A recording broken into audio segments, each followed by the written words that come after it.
안녕하세요. 오늘도 사연 살롱을 찾아주셔서 감사합니다. 첫 아이를 출산한 지 7개월 된 초보 엄마예요. 출산을 하고 얼마 안 됐을 무렵 한창 산후조리에 신경 써야 할 때 저는 엉뚱한 일로 마음고생을 엄청 했어요. 니꺼 내꺼 구분 못하고 남의 거에 함부로 손대는 시댁 식구들 때문이었죠. 그런데 웃기는 게 뭔지 아세요? 말도 행동도 함부로 하는 이 사람들이 저희 친정아빠 하는 일이 천박하다고 결혼을 반대했었다는 사실이에요. 저희 아빠 직업이 한국에 몇 없는 희귀 직종이라서 나름 직업에 대한 자부심도 있고 급여도 의사나 변호사급으로 상위권에 드는데도 말이죠. 내 직업도 아닌 부모 직업 때문에 사돈을 맺을 수 없다는 말을 들었을 때는 이 결혼을 포기할까도 생각했어요. 모르긴 해도 남편이 중간에서 노력하지 않았다면 그렇게 됐을지도 몰라요. 저희 시부모님을 비롯해 손이 시누이는 명문대 출신에 직업도 꽤 좋은 편이에요. 어머니는 이화여대 가정학과를 졸업하고 여중에서 가정선생으로 재직하셨고 아버님은 서울대를 나와 대기업을 다니셨어요. 손이 시누이는 연세대 영문과를 나와서 번역과로 활동하고 있고요. 솔직히 학벌이랑 직업은 어디 내놔도 손색이 없는 사람들이죠. 하지만 아무리 좋은 대학 나와서 좋은 직장만 다니면 뭐합니까? 사람 자체가 저질인걸요. 남들 앞에선 고상한 척, 교양 있는 지식인인 척하고들 살지만 실상은 달랐어요. 다들 그거 아시죠? 고상한 척하고 사는 사람들이 오히려 뒤는 더 구리다는 거요. 저희 시댁 식구들이 그래요. 돈 있고 지위가 높은 사람들 앞에선 한없이 유하고 너그럽지만 자신들보다 못하다 싶은 사람들 앞에서는 얼마나 어깨에 힘을 주고 거만하게 구는지 말로는 표현이 다 안 될 정도라니까요. 1년도 안 되는 결혼기간 동안에도 저희 친정부모님을 얼마나 깔보고 무시했는지 정말 이가 갈릴 지경이에요. 그래서 이참에 저도 작정하고 저희 시댁 식구들의 추악한 본 모습을 공개 저격할까 합니다. 이에는 이, 눈에는 눈이라고 내 부모를 욕하고 무시하는 인간들은 똑같이 응징해줄 생각이거든요. 저는 어린 시절을 거의 엄마와 단 둘이 보냈어요. 아빠가 없었던 것도 아닌데 말이죠. 지금은 도선사로 일하는 아빠지만 예전에는 큰 배를 타는 항해사였어요. 아빠는 한번 배를 타고 바다로 나가면 집에 돌아오기까지 6개월이 걸릴 때도 있고 1년이 걸릴 때도 있어서 가족과 함께 보내는 시간이 상대적으로 적었어요. 그렇다 보니 제가 어렸을 때는 집을 떠나 해가 지나서야 집에 돌아오는 아빠는 못 알아봐서 아빠가 저를 안을 때면 빽빽 울기 일쑤였대요. 부산 남자 특유의 무뚝뚝함으로 무장한 아빠였지만 먼 바다 위에서 딸내미 사진 한 장 들고 만나는 날을 오매불망 기다렸던 아빠로서는 서운하지 않을 리가 없었죠. 그럴 때마다 엄마는 중간에서 무척 민망했다더라고요. 딸이 아빠를 못 알아보니 왜 안 그렇겠어요? 그래서 무한한 마음에 장난처럼 아빠를 놀리셨대요. 지은아, 니도 낯설제? 엄마도 이 남자가 내 남자가 맞나 싶다. 그래도 어쩌겠노? 집도 안 잊자불고 때 되면 잘도 찾아온다 아이가. 고마우름 그치라. 그래도 허구한 날 얼굴 맞대고 살아가 지긋지긋한 것보다 낫다 아이가. 볼 때마다 새삥 아빠다 생각하고 웃는 얼굴 봐주라. 하, 딸내미 앞에 두고 잘하는 소리다. 그래, 니는 새삥 남편 보니까네 새롭고 좋나? 좋다. 지지게 좋다. 너무 좋아가 가끔은 이래도 되나 싶다. 남들은 3년이면 질려가 남편 숨소리도 듣기 싫다 카드만 내는 30년이 지나도 절대 그럴 일 없다이가. 한마디로 떨어져 사는 바람에 늘 신혼 같다는 엄마의 말에 아빠는 서운했던 마음을 풀곤 하셨어요. 그래서 그런지 저희 부모님은 아직도 서로를 애틋해하는 마음이 크신 것 같아요. 티격태격하면서도 서로를 바라보는 눈빛을 보면 애정이 잔뜩 묻어나 있거든요. 하지만 늘 이렇게 행복만 볶으며 사시는 건 아니에요. 수십 년을 배 타는 남자 아내로 살면서 엄마 가슴에 쌓인 게 어디 없겠어요. 왜 여자들이 그러잖아요. 다른 건 몰라도 출산할 때 자리 비운 남자는 절대 용서가 안 된다고요. 저희 엄마도 마찬가지였어요.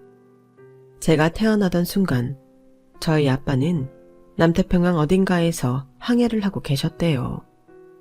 그래서 제 100일이 지난 후에야 아빠는 집에 돌아오셨고 그 일로 지금까지도 엄마한테 한 소리를 듣고 계세요. 일 때문에 어쩔 수 없었다는 걸 엄마도 잘 알고 있지만 그래도 서운한 마음은 쉽게 가시지 않는다고 하더라고요. 생각해보면 당시 엄마 나이가 20대 초반에 불과했을 텐데 난생 처음 경험하는 출산이 얼마나 두려웠겠어요.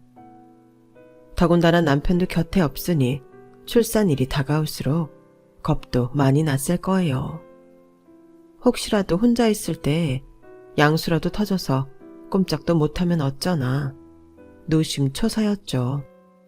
그래서 그런지 아빠는 엄마 앞에서만큼은 순한 양처럼 지내세요. 지은 죄가 있어서 그런다나 뭐라나. 사실 저희 아빠 성격이 누구 앞에서 고분고분히 말 잘 듣고 호락호락한 성격은 아니세요. 부산 상남자 아니랄까봐 성격이 장난 아니시거든요. 뒷말 않고 차라리 앞에서 직설적으로 말하는 타입이라서 앞뒤 다르게 행동하는 건 절대 못하는 분이시죠. 그래서 손해도 많이 봤지만 반면에 오래 아빠를 지켜본 사람들은 하나같이 진국이라고들 하세요.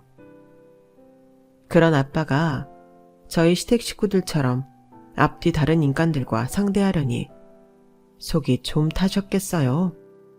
성격대로 하자면 뒤집어도 몇 번은 뒤집었을 결혼이지만 자식 일이다 보니 성질도 죽이고 고개를 숙일 수밖에 없었던 거죠.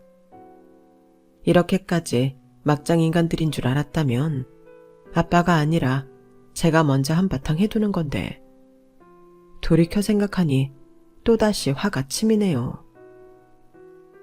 사실 남편과 결혼 얘기를 꺼낼 때만 해도 시댁에서 우리 결혼을 반대하리라고는 전혀 생각도 못했어요.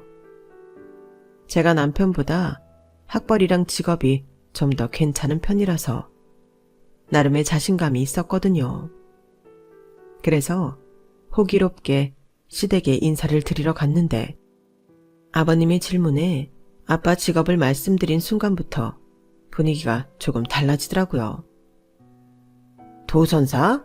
그건 처음 들어보는 직업인데 정확히 뭘 하는 일이니? 아버님은 고개를 갸웃하시며 제게 물으셨어요. 그러니까 배가 항구를 드나들 때 해당 선박의 승선에서 입출항 가이드를 하는 일이에요. 사실 이렇게만 말하면 모르는 사람들은 감이 안 잡힐 거예요. 저도 그랬으니까요. 그동안 아빠가 하는 일을 말로만 들었지 실제로 본 적이 없어서 제대로 설명을 못한 것도 있고요. 그 무렵 저희 아빠는 도선사로 전업을 하신 지 8년 차에 접어든 때였어요. 20년 넘게 항해사로 일하시다가 도선사 시험 자격이 주어지자마자 바로 응시해서 도선사로 전업하셨거든요. 아빠가 배 타는 걸 무척이나 좋아하셨지만 가족들과 더 오랜 시간을 함께하고 싶은 마음에 결정을 내리신 거였죠. 저희 아빠 직업 자랑을 좀 하자면 도선사라는 일이 자기가 하고 싶다고 해서 쉽게 할 수 있는 일은 아니에요. 선정 자격이 꽤 까다롭거든요. 간단히 말하면 6,000톤 이상의 선박에서 선장 경력을 3년 이상 쌓아야 도선사 시험에 응시할 자격이 주어져요. 그런데 문제는 선장 경력을 쌓기까지 엄청난 시간이 든다는 거죠. 항해사에서 선장이 되기까지 걸리는 기간이 최소 15년에서 20년이 걸리거든요.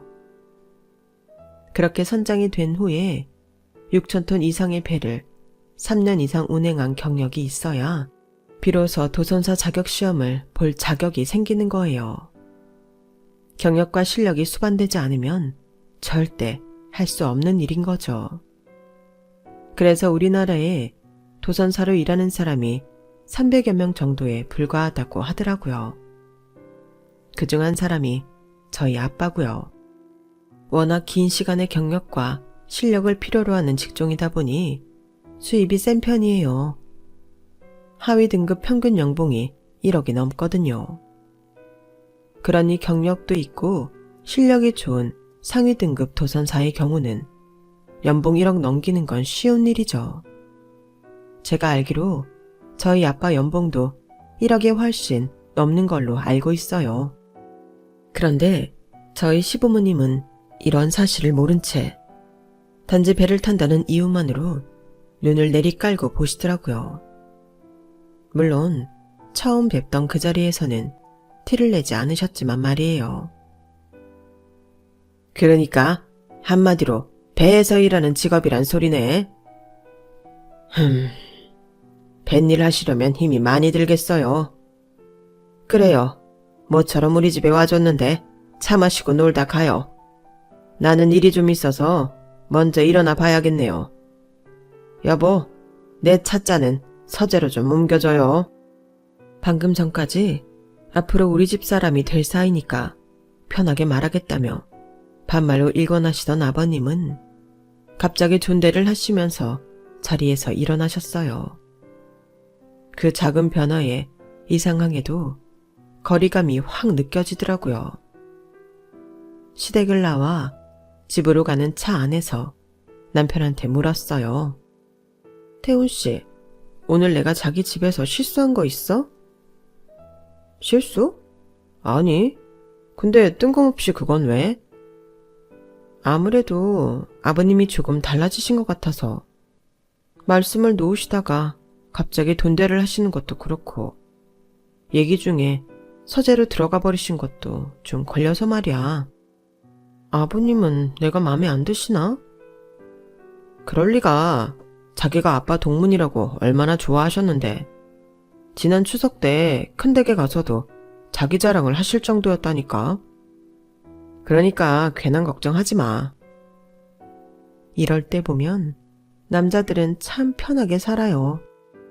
상대의 미묘한 변화에 둔감한 것도 모자라서 상황 파악도 정반대로 하곤 하니까요. 그날 일로 찜찜한 마음을 지울 수 없었지만 그래도 대놓고 싫은 기색을 보이셨던 건 아니라서 저도 좋은 쪽으로 생각하려고 애써 마음을 다잡았어요. 그런데 시댁에 인사를 드리고 온 다음부터 남편마저도 달라지지 뭐예요.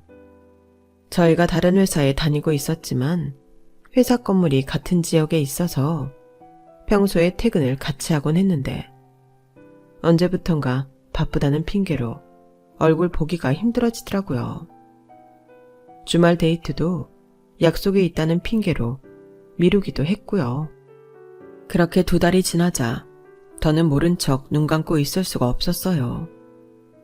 그래서 퇴근 후 말도 않고 남편 회사 앞으로 갔죠. 그랬더니 퇴근하자마자 어딘가로 바쁘게 가더라고요. 들키지 않으려고 약간의 거리를 두고 따라가 봤더니 글쎄 웬 여자랑 만나고 있지 뭐예요. 분위기를 보니 그날 처음 만난 사이인지 둘 사이가 꽤나 어색하게 보이더라고요. 자리가 멀어서 서로 하는 말은 들리지 않았지만 남편이 난처한 표정으로 사과를 하는 것 같았어요. 결국 앉은 지 10분도 채 안 돼서 여자는 나가버렸고 남편 혼자 덩그러니 남아서 어딘가로 전화를 하더라고요. 그 틈을 타 슬쩍 다가가서 통화 내용을 들었어요. 아버지, 정말 언제까지 이러실 거예요? 저 지은이랑 결혼할 거라고 분명히 말씀드렸잖아요. 그런데 왜 매번 저한테 말도 않고 선자리를 만드시냐고요?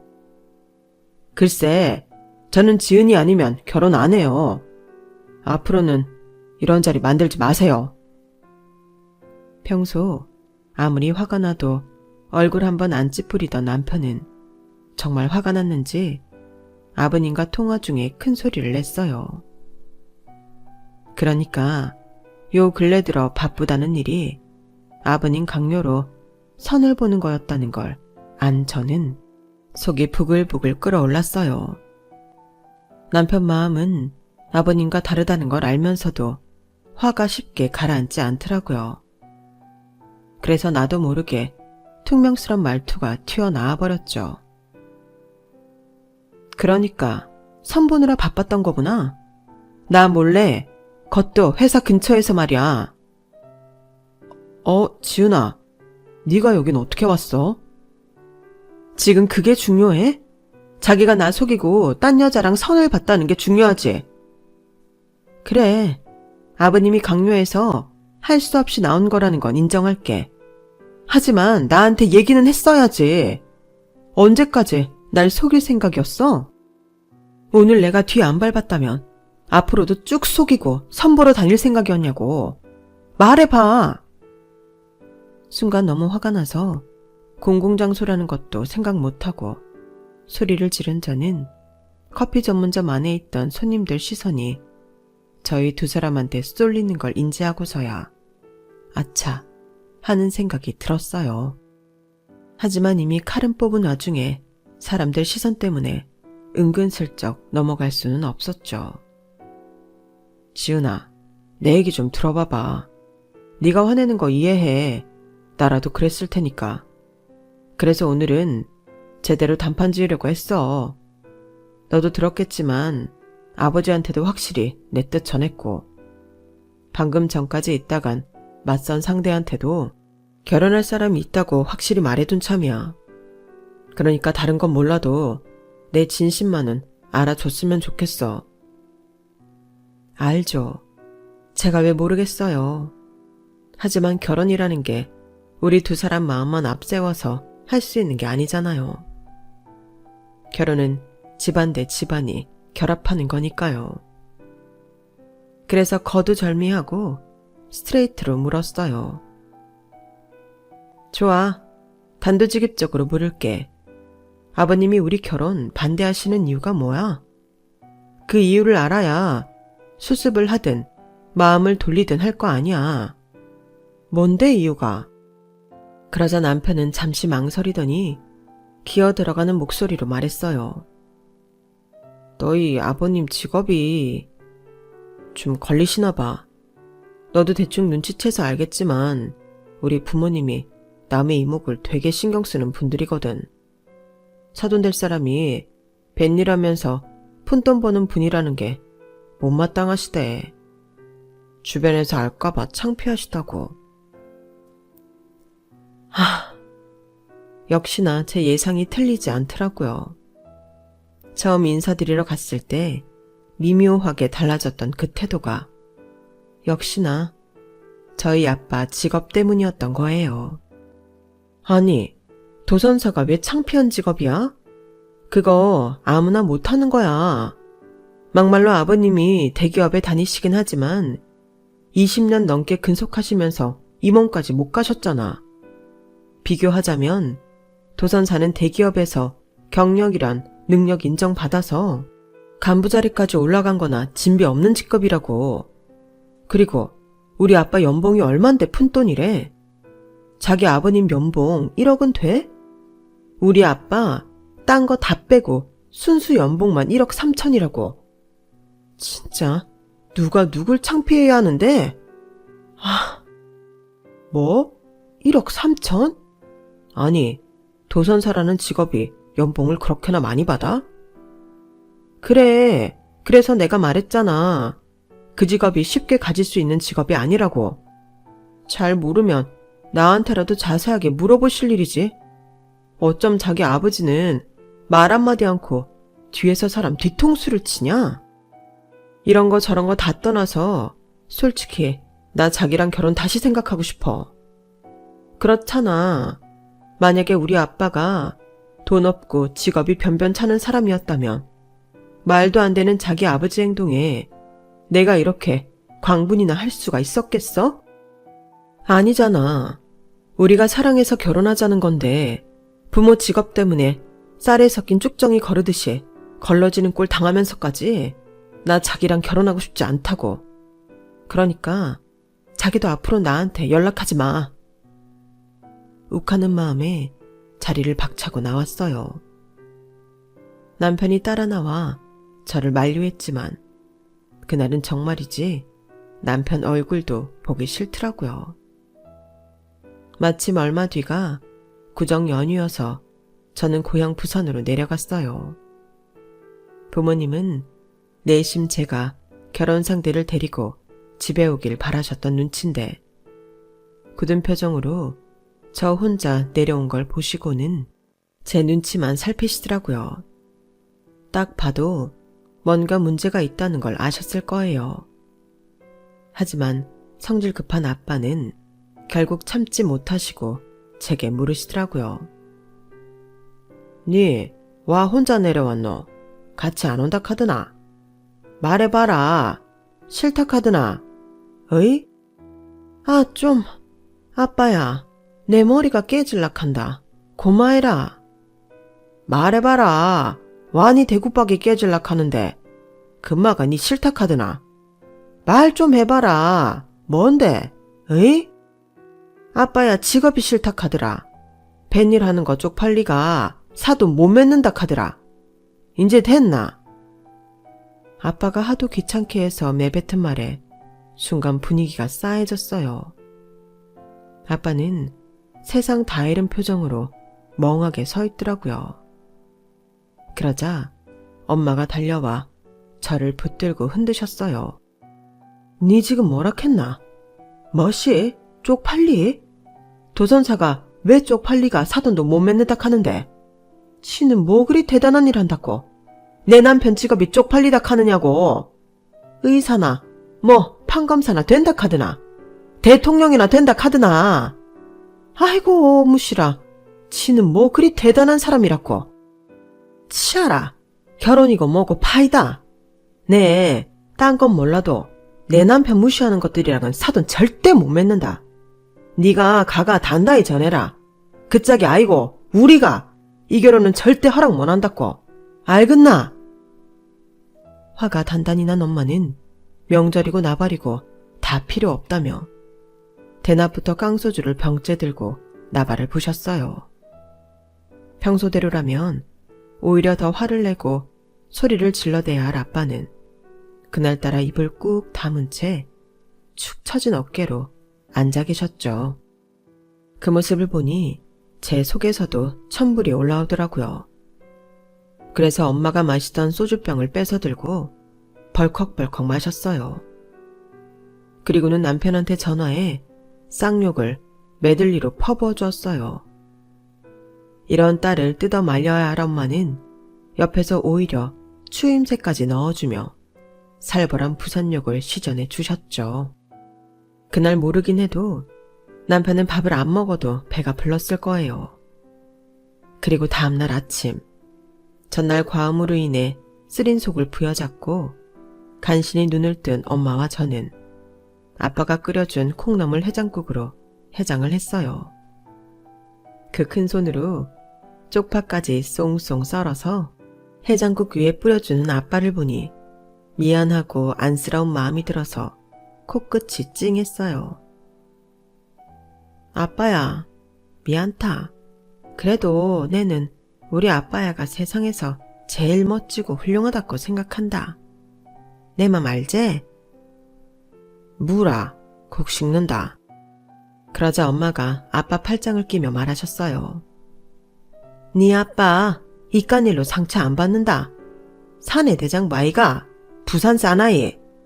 세상에 남자가 천지 삐까리라 해도 네 아빠만한 사람은 절대 없다. 지은이 니도 남자분은 눈을 길러라. 알겠나? 여보, 내 국물 좀 더 둬. 이게 참 맛있네. 그때였어요. 아침 일찍 초인종이 울리더라고요. 명절 당일이라서 찾아올 사람도 없는데 말이죠. 그런데 월패드에 찍힌 얼굴을 보니 글쎄 남편이지 뭐예요. 설마 어제 전화로 욕 좀 했다고 열받아서 찾아온 건 아닌가 싶어서 선뜻 문을 못 열겠더라고요. 그러자 아빠가 다가와 쓱 보시고는 제게 물으셨어요. 누구? 아빠야, 어쩌지? 내가 어제 술 먹고 욕 좀 했다고 서울서 따지러 왔는갑다. 치아라. 그리고는 바로 문을 열어주셨어요. 남편은 현관에 들어서자마자 넙죽 인사를 하고는 저희 부모님께 사과부터 드렸어요. 명절 아침부터 연락도 없이 찾아와서 죄송하다고요. 그러면서 양손 가득 들고 온 선물을 전해드리고는 바로 저희 아빠 앞에 무릎을 꿇었어요. 모든 게 자기가 부족해서 벌어진 일이라며 욕을 하시면 듣고 때리시면 맞을 테니 이 결혼은 꼭 하게 해달라고 하더군요. 하지만 말이 채 끝나기도 전에 엄마가 끼어들어 여기가 어디라고 찾아왔냐며 소리를 치셨어요. 마치 쇼미더머니에 나온 래퍼처럼 부산말을 속사포로 쏟아내는 통에 남편은 제대로 알아듣지도 못했을 테지만요. 그러자 아빠가 엄마를 말리고는 술상을 봐달라고 했어요. 그렇게 명절 아침에 술상을 사이로 마주한 아빠와 남편은 말 한마디 없이 술을 마셨어요. 주거니 받거니 하면서 마셔댄 술이 전공 대병 2개에 소주가 몇 병이었어요. 안주도 제대로 안 먹고 술만 부어대니 엄마도 저도 걱정이 한가득이었죠. 그렇게 몇 시간을 이어가던 두 남자의 술 배틀은 아빠가 먼저 술잔을 떨어뜨리면서 제 남편의 승리로 끝이 났어요. 그리고 두 사람은 안방 침대에 나란히 누워 잠이 들었죠. 그리고 다음날 엄마는 북어 해장국을 끓여 두 남자한테 먹였어요. 해장국을 다 드신 아빠는 남편한테 그러시더라고요. 어제 술자리에서 어떤 변명이든 한마디라도 했더라면 그 길로 돌려보내려고 했다고요. 변명 없이 모든 걸 자기 잘못으로 돌리는 태도는 마음에 들어서 이번만은 용서를 하겠지만 앞으로 내 딸로 내 눈물 빼는 날에는 그 길로 이 결혼은 무효로 할 테니 알아서 하라고 하셨어요. 결국 예비 장인과의 술 배틀로 하루가 지나도 술이 안 깬 남편 때문에 저는 남편을 차에 태우고 손수 운전을 해서 서울까지 올라갔어요. 그렇게 술판으로 얼룩진 연휴가 끝나고 저는 다시 시댁을 찾아갔어요. 그 사이 남편을 통해 저희 아빠 직업을 듣고 나름대로 알아보신 아버님은 전부 다 유한 표정으로 저를 맞아주셨어요. 내가 사돈 직업에 대해 오해한 점이 없지 않아서 괜한 일을 벌였구나. 지은이 네가 이해 좀 해다오. 그나저나 못 본 사이 얼굴이 많이 상했네. 결혼 앞둔 신부가 얼굴이 이래서야 쓰나. 여보, 당신이 지은이한테 신경 좀 써줘요. 곧 우리 집 며느리 될 아이를 이렇게 두면 쓰나? 나 몰래 뒤에서 아들한테 선짜리 들이대던 사람이 불과 몇 달 만에 180도 달라졌더라고요. 그 뻔뻔한 얼굴에 침이라도 뱉어주고 싶었지만 꾹 참고 조신하게 인사만 드리고 나왔어요. 그리고 본격적으로 결혼 준비를 시작하게 되었고 상견례를 무사히 마친 뒤 그해 5월에 식을 올리게 되었어요. 물론 그 과정이 온전히 순탄했던 건 아니에요. 저희 집에선 내심 부산에 내려와 식을 올려주길 바랐지만 그건 너무 무리한 요구다 싶어서 제가 부모님을 설득해야 했거든요.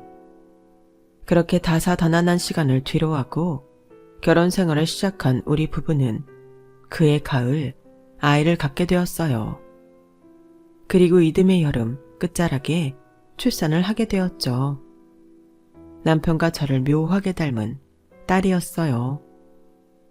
결혼식은 서울에서 했으니 출산과 산후조리만큼은 부산 친정에서 하라는 친정 부모님 성화에 이번엔 저도 순순히 따르기로 했어요. 남편도 곁에 장모님이 계시는 게 안심이 된다며 그렇게 하기로 했죠. 물론 시댁에서는 그 문제로 말이 많았지만 그건 남편이 알아서 처리해 주었어요. 제가 무사히 순산을 한 그날 아빠는 기다렸다는 듯이 제 손에 차키를 쥐어주시더라고요. 아도 낳는데 경차로 부산까지 오는 게 좀의 권리가 하나 샀다. 아빠야, 이거 너무 비싼 선물 아이가? 못해도 1억은 될 낀데? 그러자 옆에 있던 엄마가 그러시는 거예요. 1억? 아이고야, 니 이래 세상 물정 모르나? 풀옵션 해가 1억 4천 주삐다. 니 아빠 모르나? 딸내미 위한다 카모 간도 쓸게도 다 떼줄인간 아이가? 니 출산일 맞춰가 준다고 옷돈까지 주고 안 샀나? 정서방, 우리 지은이 산후조리 끝날 때까지 운전 연습 단디해 두라. 두 여자 목숨 정서방한테 달리다 아이가. 분에 넘치는 수입 차키를 받아든 남편은 너하니 벙벙한 표정으로 저를 바라봤어요. 화통한 아빠 성격에 출산 선물을 꽤 그럴듯한 걸로 해주실 거라고 예상은 했지만 억대 수입차를 해주실 줄은 몰랐기 때문에 저도 놀라기 마찬가지였죠. 당장 저는 아빠가 마련해준 산후조리원에 들어가 있어야 해서 차는 남편이 서울집으로 가져갔어요. 남편은 회사 출근 때문에 금요일 밤에 부산으로 내려와 월요일 새벽에 서울로 올라가야 했기에 차는 집에 두고 KTX를 이용해 서울과 부산을 오갔어요. 그리고 드디어 제가 산후조리원을 나오는 날이 되었죠.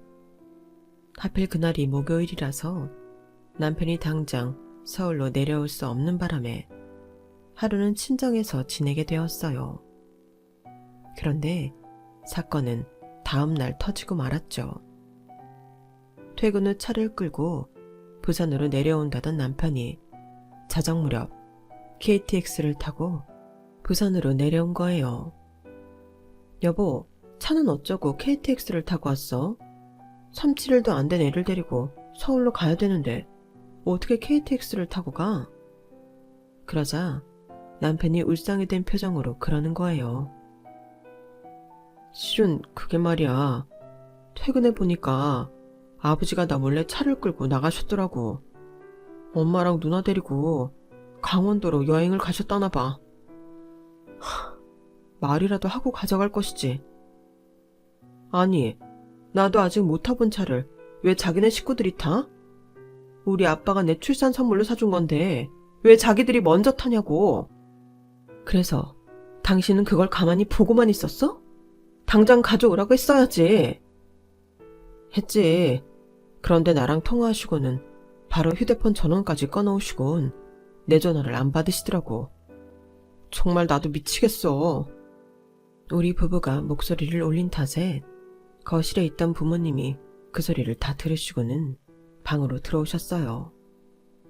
안 그래도 저희 시부모님한테 감정이 안 좋은 엄마는 버럭 화부터 내셨어요. 이게 뭔 소리고? 그 차를 와 지그들이 가져가는데. 아이고, 길 닦아놓으니 뭐가 먼저 지나간다고. 새 차 보자마자 그새 집어갔드나. 내 뭔 산다 뭔 살아. 상견례 때도 그러고 결혼식 때도 그러고. 그래, 사람들 앞에선 교양 있는 척 했었더니 어째 이리 양심도 없는가 모르겠다. 당신도 한마디 해요. 그래 망부석처럼 서 있지 말고. 그러자 가만히 생각에 잠겨있던 아빠는 휴대폰을 꺼내들고 어딘가로 전화를 했어요. 내다. 내 말이다. 신고 하나 할락하는데 되겠나? 돈 한 차량 신고 좀 할락한다. 니도 알지? 내 딸 지은이 딸 낳은 거. 인사는 치아라. 그래가 내가 차 한 대 뽑아줬다 아이가. 근데 그것을 누가 들고 팁부다 아이가. 비싸지. 1억 5천 안 들어갔나? 잡을 수 있겠나? 그래, 니네 성격 알지?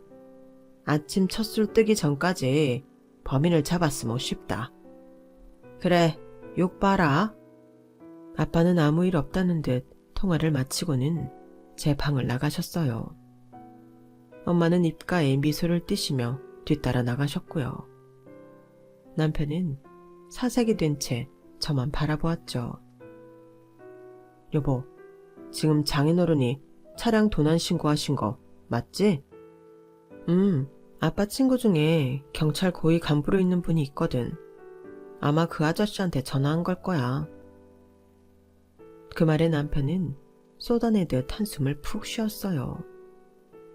물론 우리 몰래 차를 끌고 나간 시아버지와 시집 식구들이 괘씸하기는 하지만 그렇다고 차량 도난 신고까지 한 건 제가 생각해도 좀 심하다 싶었어요. 하지만 차를 사준 사람이 신고를 하겠다는데 제가 어쩌겠어요. 그리고 말이 났으니 말인데 그동안 저희 아빠 성격에 그만큼 참아줬으면 많이 참아준 거였거든요. 자기들이 잠자는 사자의 코타를 건드린 거죠.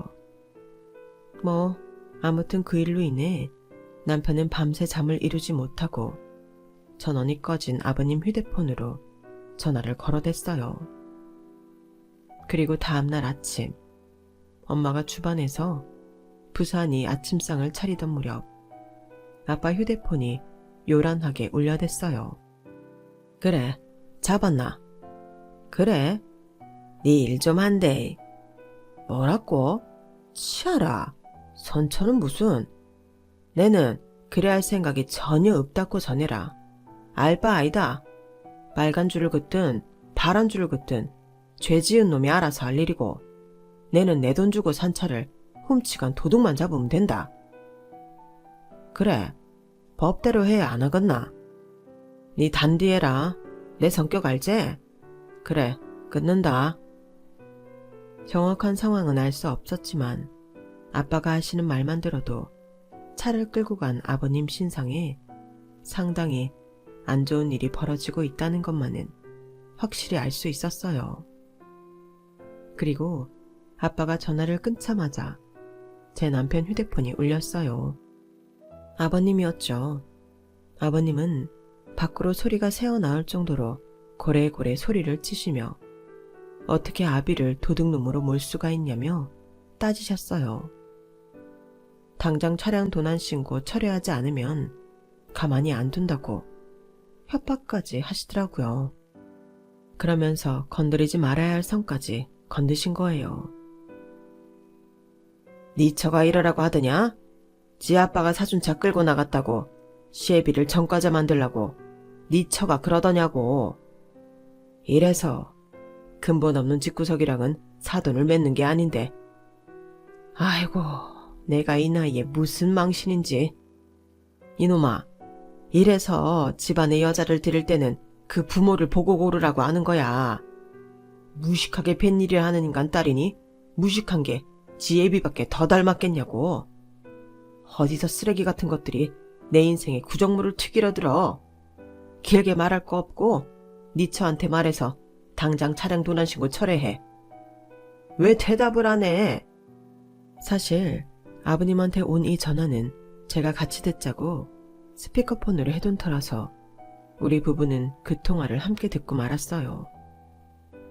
통화를 듣는 내내 저는 저 깊은 곳에서부터 끓어오르는 분노로 손끝이 바들바들 떨리고 있었어요.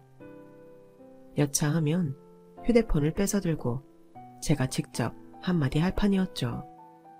그런데 제가 나서기도 전에 남편이 표정을 굳히더니 그러더라고요. 아버지, 순서가 틀렸잖아요. 지금 아버지가 가장 먼저 하셔야 할 말은 신고 철회가 아니라 미안하다는 사과예요. 그 차 제 장인어른이 사주신 거예요. 저 타라고 사주신 것도 아니고 제 아내랑 우리 예슬이 안정하게 태우라고 사주신 거라고요. 내 아내가 받은 출산 선물이란 말입니다. 그런데 그걸 왜 아버지가 말도 없이 훔쳐가셔선 이 사달을 만들어요? 왜 남의 물건에 함부로 손을 대서 자식인 저까지 창피하게 만드시냐고요. 그리고 전에도 말씀드렸지만 타인에 대해 제대로 알지도 못하면서 함부로 말씀하지 마세요. 제 장인어른은 아버지가 무시해도 되는 분 아니세요. 아버지보다 더 어른다운 분이시라고요. 더는 아버지의 그 이중적인 행동에 장단 못 맞춰드려요. 그동안 못 본 척 회피하고 살았는데 더는 그렇게 살지 않겠다고요. 아들 하나 잃었다고 생각해도 좋아요. 대신 이번 일로 인해 제 아내나 제 처가에 조금이라도 폐를 끼치셨다가는 저 정말 가만히 안 참습니다. 아셨어요? 그러니까 아버지가 벌인 일에 대한 대가는 아버님 스스로가 지세요. 창피한 짓을 하셨으면 창피 당하시라고요. 남편은 전화를 끊고도 진정이 안 되는지 숨을 몰아쉬었어요. 아빠가 소리를 지른 탓에 놀란 제 딸은 울고 싶은 아빠 대신 자신이 앙앙 울더라고요. 그런데 이상하죠? 우는 딸을 달래면서도 이상하게 기분은 나쁘지 않았어요. 마치 이제야 내 남편을 제대로 찾은 기분이었다랄까요? 아무튼 그날 일로 저희 부부는 시댁과 연락을 끊고 살고 있어요. 아, 차량 도난 사건은 자동차 불법 사용죄가 적용돼서 벌금형에 처해졌어요. 제 남편 명의로 된 차가 아니라 아빠 명의로 되어 있는 차였기 때문에 친족상 도래가 적용되지 않았거든요. 결국 빼도 박도 못하고 죗값을 치르게 된 거죠. 그리고 이건 나중에 엄마를 통해 들은 얘긴데요. 그날 아버님한테 온 전화를 저희 부모님도 방문 밖에서 다 들으셨던 모양이에요. 스피커폰으로 시아버지가 하는 말을 들으시던 아빠는 얼굴은 붉게 타는 고구마처럼 타들어갔고 저희 엄마는 흙 건들기만 해도 살벌한 욕설을 터뜨릴 것처럼 잔뜩 달아올라 있었다고 하더군요. 막 방문을 열고 들어가려고 하던 찰나 제 남편이 대신 퍼부어대는 말을 듣고는 모른 척하기로 하셨대요.